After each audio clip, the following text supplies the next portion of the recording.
Hello Weaver, जैसा कि आप लोग जानते हैं, हमने आप लोगों से कहा था कि ROE 2023 का समान अध्ययन का previous year question paper series start करेंगे। क्योंकि ये एग्ज़ाम आने वाला है तो हो सकता है अगस्त में आप लोगों को नोटिफिकेशन देखने को मिले। तो पहला टॉपिक जो है कि प्राचीन इतिहास का है, प्राचीन भारत का इतिहास।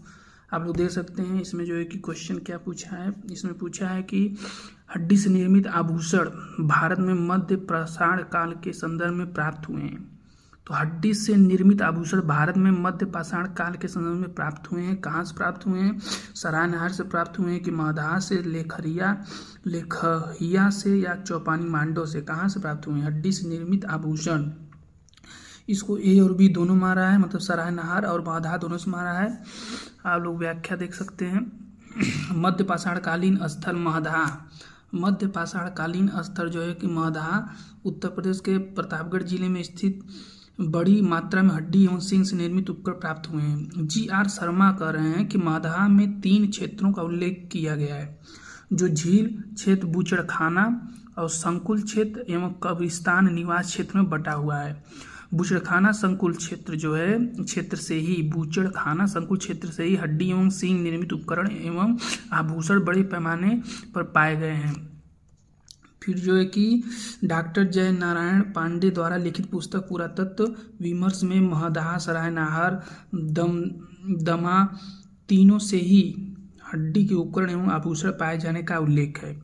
बहुत इंपॉर्टेंट है, इसमें से कई क्वेश्चन बन सकते हैं, हर एक डायमेंशन देखा जाएगा और आप लोग इसे नोट करिए और इसे पढ़िए।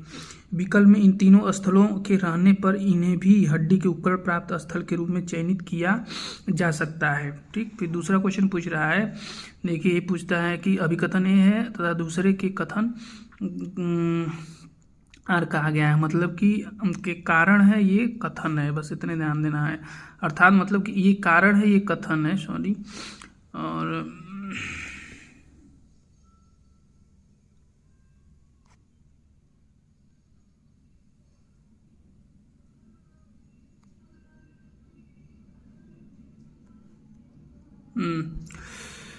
विंध्य क्षेत्र, ये देखिए बताया, विंध्य क्षेत्र के पाषाण युगीन लोगों ने नूतन भूतल काल के अंत में गंगा घाटी में प्रयोजन किया।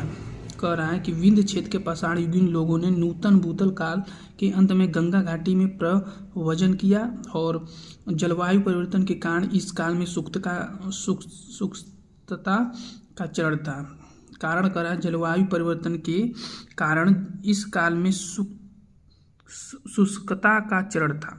क्या इसी कारण, ये बताइए कारण है कि इसका परिणाम समझ लीजिए। विंध्य क्षेत्र के पाषाण युगीन लोगों ने नूतन भूतल काल के अंत में गंगा घाटी में प्रयोजन किया। तो इसमें कौन सही होगा? ए और आर दोनों सही है तथा आर ए की सही व्याख्या है। फिर दे रहा है कि ए आर, फिर दे रहा है कि ए आर दोनों सही है परंतु आर ए की सही व्याख्या नहीं करता है। फिर दे रहा है कि ए सही है परंतु आर गलत है, ए गलत है परंतु आर सही है। कौन सही है? इसमें जो ए सही है, मतलब ए आर दोनों सही है, आर ए का सही व्याख्या करता है। तो इसमें देखिए व्याख्या क्या दे रहा है, GR शर्मा ने सरायनहार में खुदाई के बाद यह अवधारणा, एक मिनट थोड़ा रुकिएगा, वाइट, एक मिनट,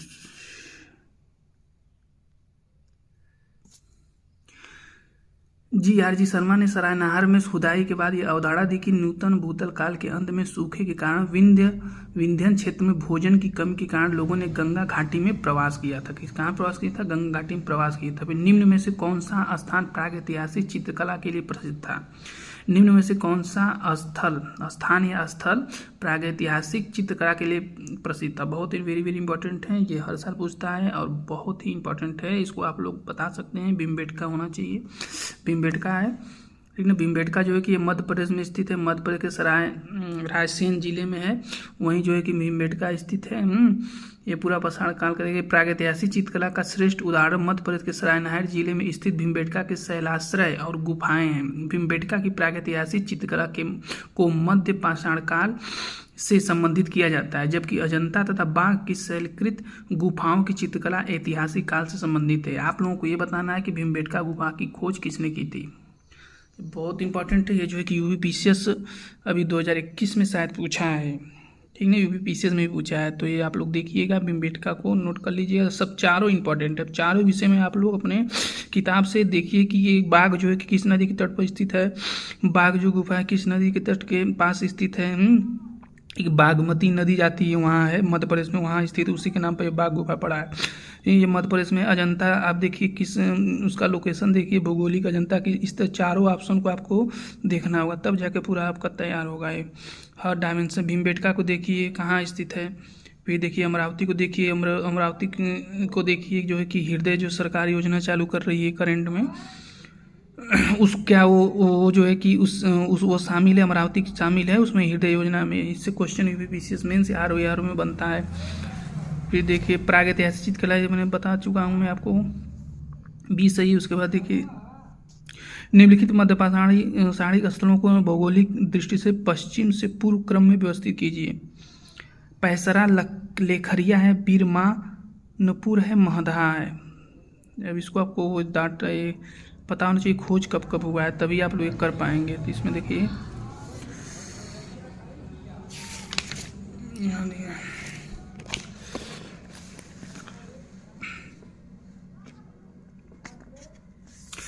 इसमें सी ऑप्शन सही है, 4213 4213 सही है। भौगोलिक दृष्टि से पश्चिम से पूर्व क्रम मध्य पाषाणिक स्थल है। महदहा प्रतापगढ़ उत्तर प्रदेश में, लेखरिया मिर्जापुर उत्तर प्रदेश में है, पेसरा बिहार है, बीरमानपुर पश्चिम बंगाल में स्थित है। कहाँ है? पश्चिम बंगाल में स्थित है। कहाँ है? पश्चिम बंगाल में स्थित है। कहाँ है? पश्चिम बंगाल में स्थित है।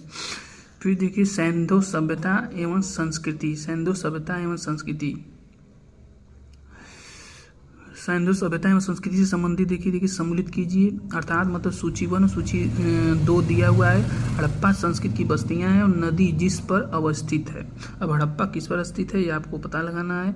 हड़प्पा जो है कि रावी पे स्थित है या गग्गर पे स्थित है, ये सब पता होना चाहिए आपको। हर साल क्वेश्चन इससे बनता है। हड़प्पा जो है रावी हो जाएगा, कालीबंगा किस पर हो जाएगा, गग्गर होना चाहिए, लोथल किससे हो जाएगा, भोगवा नदी के तट पर स्थित है, पता है आपको। उसके बाद जो है कि रोपड़ सतलज इसी तरह होना चाहिए। देखिए ये सही है, मतलब कि ये सही है, मतलब 3214 सही है। मतलब यहाँ देखिए हड़प्पा रावी नदी की देखिए होती है।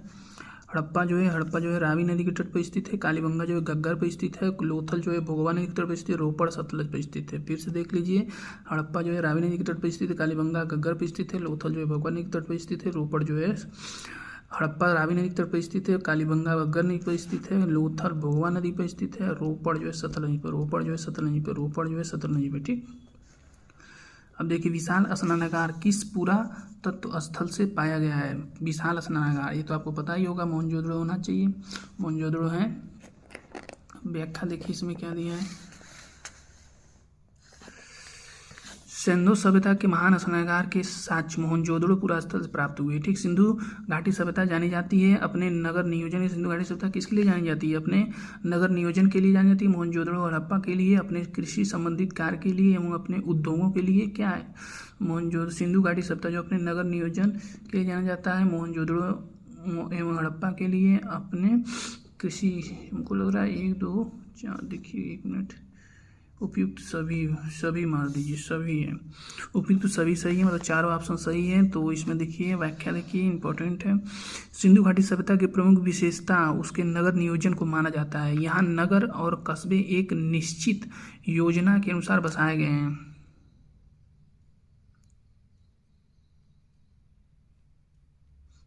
एक मिनट,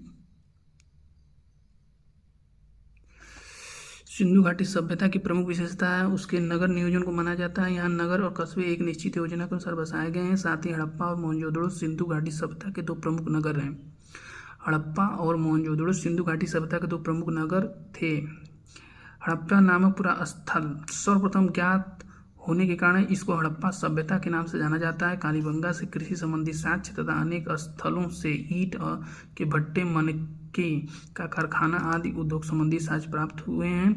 इस प्रकार सभी चारों कथन सही है। फिर आगे देखिए,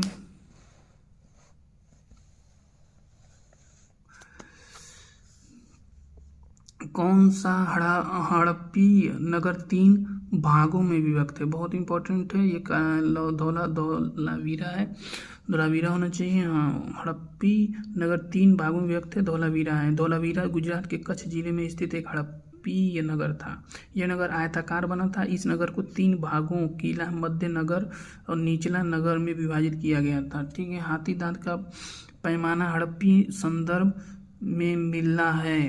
कहाँ मिला? कालीबंगा से मिला है या लोथल से मिला है या धोलावीरा से मिला है?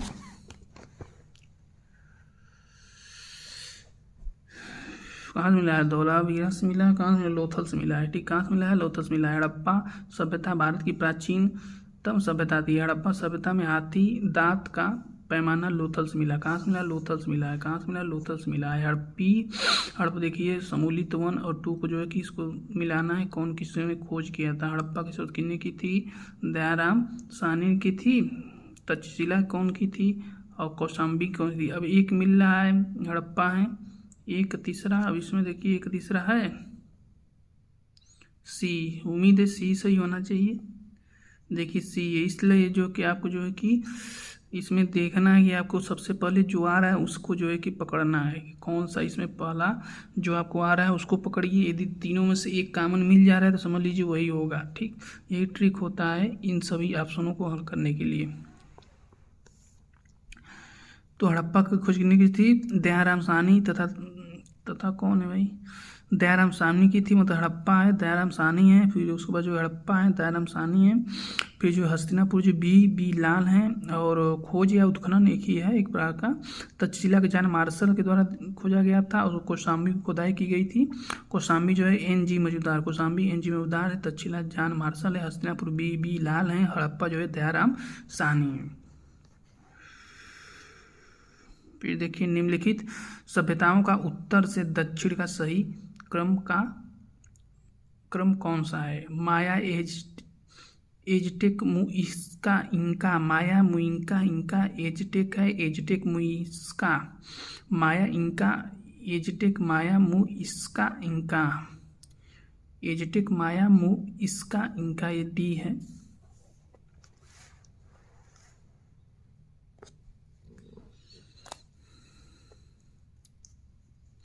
एजटेक सभ्यता का विस्तार मेसो अमेरिका के उत्तरी भाग पर था। मेसो अमेरिका के अंतर्गत मध्य से दक्षिणी मेक्सिको से लेकर Belize, Guatemala, El Salvador, Honduras, Nicaragua, उत्तरी कोस्टारिका तक के क्षेत्र शामिल है। इस प्रकार एजटेक सभ्यता का विस्तार मध्य मेक्सिको में, माया सभ्यता का विस्तार मेसो अमेरिका के दक्षिणी भाग अर्थात दक्षिणी मेक्सिको से लेकर दक्षिणी ग्वाटेमाला, उत्तरी बेलीज और अल साल्वाडोर एवं होंडुरास तक था।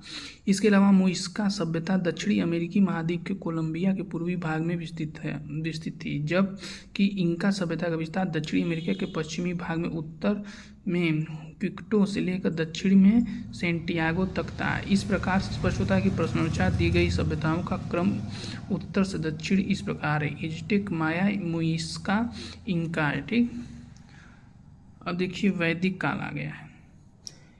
ठीक है, तो इतने क्वेश्चन थे। वैदिक काल में देखा जाएगा सबसे पुराने वेद कौन सा है? सबसे पुराना वेद कौन सा है? तो ऋग्वेद है। भारतीय साहित्य में वेद सर्वाधिक प्राचीन है। ये 4 है: ऋग्वेद, सामवेद, यजुर्वेद और अथर्ववेद। वेदों में सर्वाधिक महत्वपूर्ण ऋग्वेद है। यही सर्वाधिक प्राचीन भी माना जाता है। कौन? ऋग्वेद। कौन सबसे प्राचीन? कौन है? ऋग्वेद है। कौन है सबसे प्राचीन? कौन है? ऋग्वेद है। सबसे प्राचीन कौन है? ऋग्वेद है। ठीक है, उसके बाद देखिए सूची है दिया है, सूचीबंद दिया है। उसके बाद ऋग्वेद है और यजुर्वेद, सामवेद, अथर्ववेद है, और इसको दिया है कौन किससे संबंधित है। तो ऋग्वेद आपने जाना श्रोत एवं प्रार्थनाएं, संगीत किसमें होगा? तंत्र मंत्र। देखिए मान लीजिए तीनों नहीं आ रहा, तंत्र मंत्र जो है अथर्ववेद में है, तो डी का तीसरा है। तो डी का तीसरा देखिए इसमें मिल रहा है। तो और देखिए डी में तीसरा और नहीं दे दिया है। 1 मिनट, ऑप्शन कहाँ गया? पलटना पड़ेगा भाई।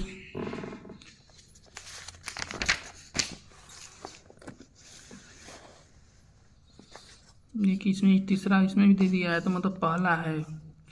ऋग्वेद में स्रोत एवं प्रार्थनाएं। ऋग्वेद में स्रोत एवं प्रार्थनाएं, इनमें कुल 10,552 ऋचाएं हैं। यजुर्वेद में स्रोत एवं कर्मकांड वर्णित है। सामवेद के पद गे रूप में, मतलब गे मतलब कि संगीतमय स्रोत है, जिसको उद्गाता नामक पुरोहित गाता था। अथर्ववेद में कुल 20 अध्यायों, 5,987 मंत्रों में तंत्र मंत्र एवं वशीकरण आदि के संदर्भ में साक्ष्य हैं। ऋग्वेद क्या है?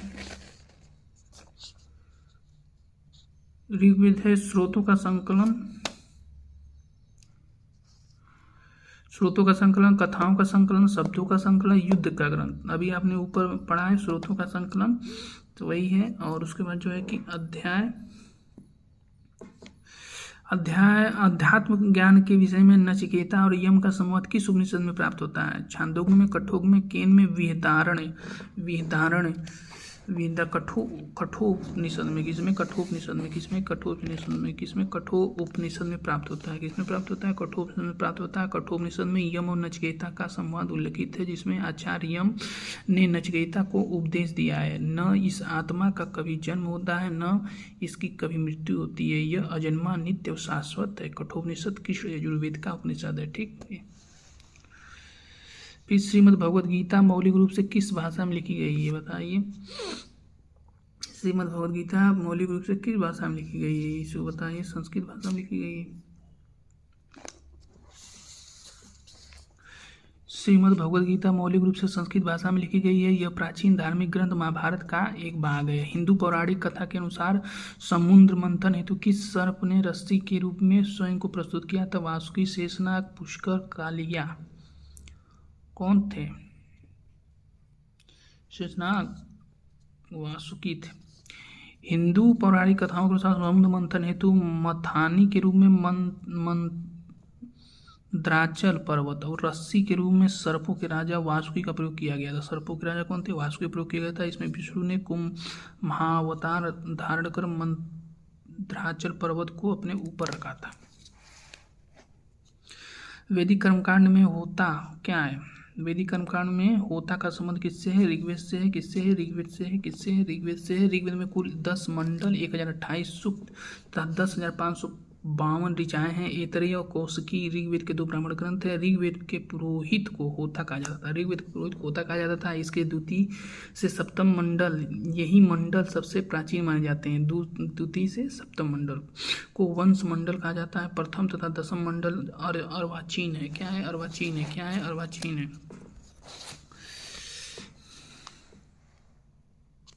ऋग्वेद में अगन्या गाय के लिए किया गया। ऋग्वेद में अगन्या गाय, वैदिक काल में गाय अगन्या, वैदिक काल में गाय को जो है वैदिक काल में गाय को अगन्या न मारने जाने योग्य थी। मतलब गाय के लिए जो अगन्या शब्द का प्रयोग किया गया है, गाय की हत्या अथवा उसके घायल करने वाले व्यक्ति के लिए मृत्युदंड तथा देश निकालने की व्यवस्था थी। ये वेदों में दिया गया है। बस यही कहना चाह रहा है। हर चीज़ इसी के शब्द में बोलने की जरूरत नहीं। जीविकोपार्जन हेतु वेद वेदांत पढ़ाने वाला अध्याय कहलाता था। जीविकोपार्जन हेतु वेद वेदांत पढ़ाने वाला अध्याय कहलाता था। कौन था? आचार्य थे, अधुर्यु, उपाध्याय, पुरोहित, उपाध्याय। कौन है उपाध्याय? वैदिक काल में जीविकोपार्जन हेतु वेद वेदांत पढ़ाने वाला अध्याय उपाध्याय कहलाता था। आचार्य गुरुकुल की स्थापना करके अपने शिष्यों को पढ़ाते थे और तथा कोई शुल्क नहीं लेते थे, किंतु शिष्य के द्वारा दी गई दक्षिणा स्वीकार कर लेते थे। यजुर्वेद के कर्मकांडों को संपन्न कराने वाले पुरोहित को अधर्वयु कहा गया है। क्या कहा गया है? अधर्वयु कहा गया है। गोपद ब्राह्मण संबंधित थे। किससे? गोपद ब्राह्मण किससे संबंधित? यजुर्वेद से, अथर्ववेद से, ऋग्वेद से, सामवेद से। किससे है? अथर्ववेद से। ब्राह्मण ग्रंथ अनेक है। ये ग्रंथ यज्ञों,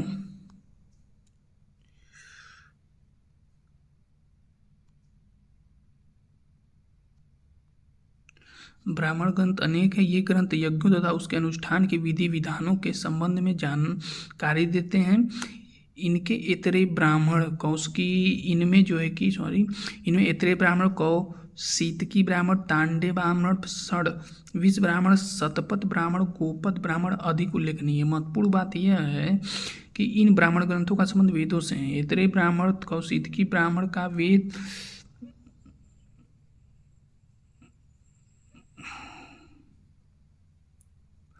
महत्वपूर्ण बात यह है कि इन ब्राह्मण ग्रंथों का संबंध वेदों से। ऐतरेय ब्राह्मण तथा कौशिकी ब्राह्मण का ऋग्वेद से, तांड्य ब्राह्मण, षड्विश ब्राह्मण, पंचविश ब्राह्मण तथा जैमिनी ब्राह्मण का संबंध सामवेद से। शतपथ ब्राह्मण का यजुर्वेद से तथा गोपद ब्राह्मण का संबंध अथर्ववेद से। गोपद ब्राह्मण का संबंध अथर्ववेद से। गोपद ब्राह्मण का संबंध अथर्ववेद से है।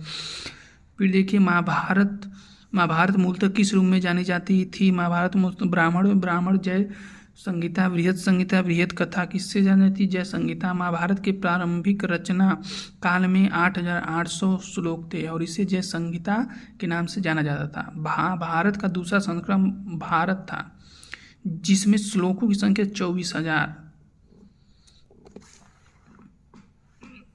24,000 थी। वर्तमान महाभारत संस्करण में 1,00,000 श्लोक प्राप्त है। वर्तमान महाभारत संस्करण में 1,00,000 श्लोक प्राप्त है। कितना? 1,00,000। यह इसका अंतिम संस्करण है जिसे सत सहस्त्री संहिता या महाभारत कहा गया। ये क्वेश्चन यूपीपीसी में पूछा है।